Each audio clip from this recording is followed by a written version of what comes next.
গালাগালি, গালি দেওয়া হারাম। হে নবী, উম্মতের জানায় দেন গালি দেওয়া হারাম। আমরা গালি না দেওয়াতে আলহামদুলিল্লাহ আমাদের লাভ না ক্ষতি? যারা গালি দিচ্ছে দিন দিন তাদেরই ক্ষতি হচ্ছে।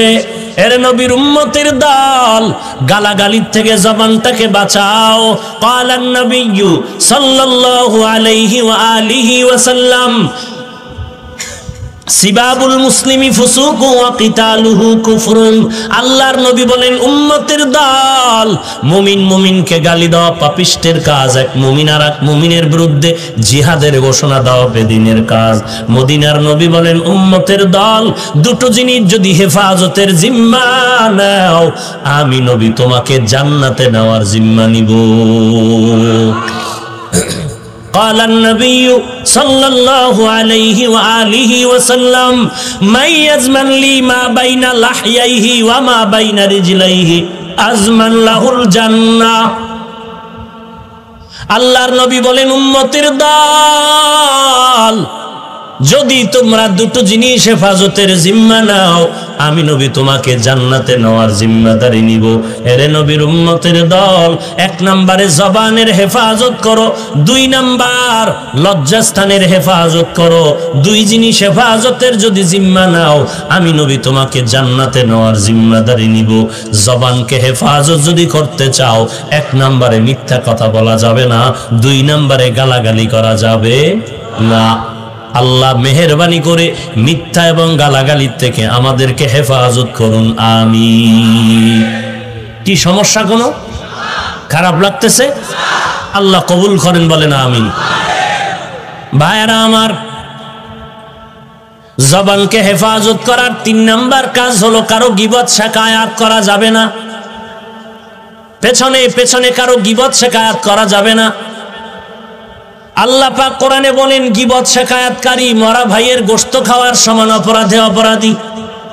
আল্লাহর নবী বলেন, গীবত করা জিনা করার থেকেও মারাত্মক অপরাধ। অথচ আজ আমাদের সমাজে প্রতিযোগিতা চলতেছে, কে কত বেশি গীবত শিকায়াত করতে পারে। আর এই গীবতের বড় মাধ্যম হলো মোবাইল। আল্লাহ গুনাহের এই গজবের পথ থেকে আমাদেরকে হেফাজত করুন। গীবত শিকায়াত থেকে জবানকে হেফাজত করো রে গোলাম। যে যেই যতটুকু অন্যায় করবে, বিচারপতি কে আছেন? তো এত টেনশন কেন? আল্লাহ বিচার করবেন, এত টেনশন কেন? আমি বিরোধিতা করে বদনাম বলে নিজে গুনাহগার হব কেন? গীবত শিকায়াত থেকে জবানকে হেফাজত করো রে গোলাম। আকুলু কাওলান সাদীদা। যদি তুমি জবানকে হেফাজত করো, দুইটা পুরস্কার আল্লাহ দিবেন। এক নাম্বার, তোমার ত্রুটিযুক্ত আমল ত্রুটি মুক্ত হয়ে যাবে। দুই নাম্বারে আল্লাহ তোমার কৃত গুনাহগুলোকে মাফ করে দিবেন। তো জবান থেকে মিথ্যা বললাম না, কারো গীবত শিকায়াত করলাম না, গালাগালিও কি করব? চুপচাপ বসে থাকবো? না না, বিপরীত আরো কয়েকটা নেক আমল করতে হবে। তাহলে ইচ্ছা হলেও গুনাহের কাছেও যাওয়া যাবে না ওই নেক আমল চালু রাখলে। এক নাম্বার, জবান থেকে মিথ্যা বন্ধ করলাম, গালাগালি বন্ধ করলাম, গীবত শিকায়াত বন্ধ করলাম। বিপরীতে নেক আমল চালু করে দাও। এক নাম্বার, কোরআনের তেলাওয়াত। এক নাম্বার কি? কোরআনে হাকিমের বিশুদ্ধ তেলাওয়াত। হাঁটতে চলতে উঠতে বসতে নবীর মোহাব্বত নিয়ে কোরআন পড়ো। কারণ কোরআন এমন একটা কিতাব, শুধু তাকাইয়া দেখলেও সওয়াব। সুবহানাল্লাহ, দালালি ঢুকছে।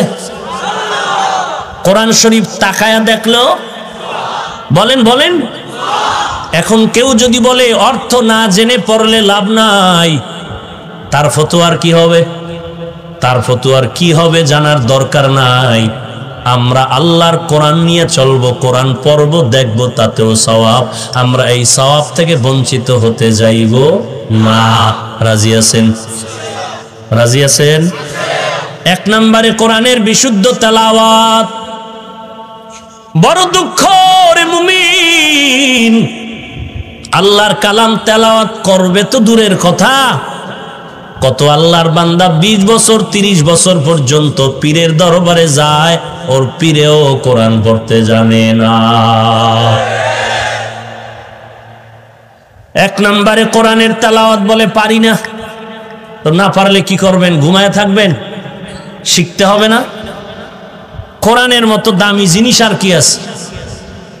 এই স্টেজে কোরআনওয়ালাদের পাগড়ি দেওয়া হলো, কোরআনের তেলাওয়াত মধুর এক আওয়াজ।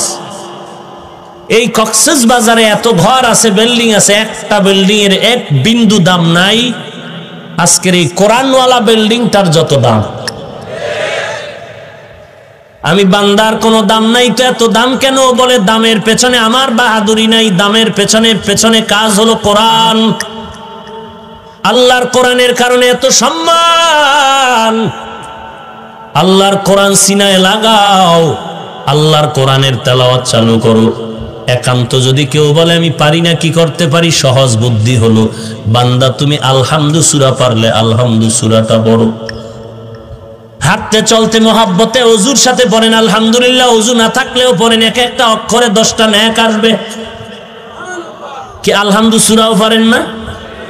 যদি এমনও হয় কপাল খারাপ, আলহামদু সূরাটাও পড়তে পারি না, তো এতটুকু পড়েন বিসমিল্লাহির রহমানির রহিম। বিসমিল্লাহর আমল করেন, এটাও বড় দামি। মুফাসসিরিনে কেরাম বলেন আল্লাহ তাআলার 3000 নাম, 1000 নাম আল্লাহ আম্বিয়া কেরামদের শিক্ষা দিয়েছেন, বাকি রইল কত? 1000 নাম আল্লাহ ফেরেশতাদেরকে শিখাইছেন, রইল কত? 300 নাম আল্লাহ তাওরাত কিতাবে দিয়েছেন, 300 নাম আল্লাহ জবুর কিতাবে দিয়েছেন, 300 নাম আল্লাহ ইনজিল কিতাবে দিয়েছেন, বাকি কত? একটা নাম আল্লাহ কুদরতের হাতে রিজার্ভ রেখেছেন, আর 99টা নাম আল্লাহ কোরআনের মধ্যে দিয়েছেন। এই টোটাল 3000 নামের বরকত বিসমিল্লাহ ঢুকানো আছে। কোন মুমিন বান্দা বান্দি যদি বিসমিল্লাহর আমল চালু রাখে, আল্লাহ তাআলার নামের 3000 নামের বরকত ওই বান্দা পেয়ে যাবে। এখন কেউ যদি কয় বিসমিল্লাহ পারি না, তো কচু গাছের সাথে রশি লাগান ছাড়া উপায় নাই। তোর জুতার বাড়ি দেওয়া দরকার যে বিসমিল্লাহও শিখতে পারলি না। তোর মুসলমান দাবি করো, লজ্জা করে না? বেহায়া বেলাজা। এজন্যই তো রাসূল বলেন লা ঈমানা লিমান লা হায়া আলা, যার লজ্জা নাই তার ঈমান নাই। আইএবিএ পাস করলি বিসমিল্লাহ পারো না, সালাম দিতে জানো না, তো কচু গাছের সাথে গলায় রশি লাগাও। হাসির কথা? জুতার বাড়ির কথা মিয়া। মুসলমানের বাচ্চা বিসমিল্লাহ পারে না, এটা কেমন মুসলমান? বিসমিল্লাহর ভিতরে 19টা অক্ষর আছে। বান্দা যদি বিসমিল্লাহর আমল করো, জাহান্নামের 19 জন ফেরেশতা থেকে আল্লাহ হেফাজত করবেন। জাহান্নামের 19 জন দারোয়ান ফেরেশতা থেকে হেফাজত করার ব্যাখ্যা হলো আল্লাহ জাহান্নাম থেকে হেফাজত করবেন। ঈসা নবী রাস্তা দিয়া চলতেছেন, হঠাৎ করে তাকায় দেখে একটা কবরের মধ্যে আযাব চলতেছে। ঈসা নবী দ্রুত ওখান থেকে চলে গেলেন। কিছুদিন পর আবার ওই রাস্তা দিয়া চলতেছেন, আজ তাকায় দেখেন ওই দিন কবর থেকে আযাবের গন্ধ আসতেছিল, আজকে সেই কবর থেকে মিশকের ঘ্রাণ আসতেছে। ঈসা আলাইহিস সালাম আল্লাহকে জানতে চাইলেন, ও আল্লাহ, কয়েকদিন আগে দেখলাম এই কবরের মধ্যে আযাব, আজকে কবর থেকে মিশকের ঘ্রাণ কেন? আল্লাহ জানায় দিলেন, ও ঈসা, এই বান্দা দুনিয়াতে আসার সময় ওর স্ত্রীর কোলে একটা শিশু বাচ্চা রেখে আসছিল। ওই বাচ্চার মা বাচ্চাটাকে মাদ্রাসায় পাঠায় দিল। বাচ্চাটা মাদ্রাসায় এসে পড়ে উস্তাদরা শিখায় দিল, উস্তাদরা পড়ায় দিল, পর বিসমিল্লাহির রহমানির রহিম। আমি আল্লাহ ফেরেশতাদের ডাক দিয়া বললাম, ফেরেশতা, এই বাচ্চাটাই বলে আমি নাকি রহমান, এই বাচ্চা বলে আমি নাকি রহিম। আমার মতো রহমান আর দয়াময় যদি কেউ না থাকে, তাহলে তাড়াতাড়ি যাও, ওর বাবার কবরের আযাব বন্ধ করে জান্নাতের বিছানা বিছায়া দাও।